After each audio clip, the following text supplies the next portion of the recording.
তো হচ্ছে আমাদের আজকে আমরা বেড়াতে এসেছি এক জায়গা। তো বেড়াতে এসে আমরা আমবাগানে এসেছি।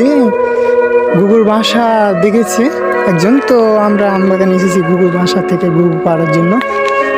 তো অনেকখানি পথ এসেছি, তারপরে বুদ্ধিটা বাড়াইছে। তো যাই হোক, আপনারা বলেন ঘুঘুর বাসা কি ঘুঘু পারবো বাচ্চা না পারবো না? তো এর থেকে কিছু যাওয়ার পর অনেকখানি পথ, তারপরে দেখানো রাস্তা সম্ভব না, তো আস্তে আস্তে এসেছি। তো আপনারা কি বলেন ঘুঘু পারবো কি পারবো না? তো আমরা আগায় যাচ্ছি রাস্তা দিয়ে। তো আমার সহকর্মী একজন আছে।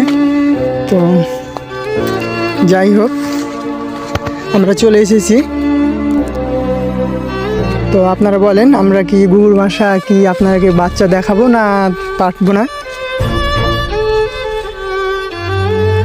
আচ্ছা, দেখাচ্ছি, চলে এসেছি যখন তখন আপনারাকে দেখাবো। আজকে ঘুঘুর বাসা নিয়ে যাচ্ছি পেড়ে ঘুঘু থেকে। তো একটা আলাদাই ফিল হচ্ছে যে অনেক দূর বেড়াতে এসে ঘুঘুর বাচ্চা নিয়ে যাচ্ছি। বেড়াতে এসে তারপরে কি বললেন আপনারা? এটা তো মনের ভিতরে আলাদা একটা আগ্রহ জমছে যে ঘুঘুর বাসা বেড়াতে এসে ঘুঘু পেড়ে নিয়ে যেয়ে রান্না করে খেতে হবে। তো যাই হোক, কেউ আমাকে সহযোগিতা করেছে, সেজন্য এত দূরে এগিয়ে এসে ঘুঘু পাড়তে এসেছি বাচ্চা। তো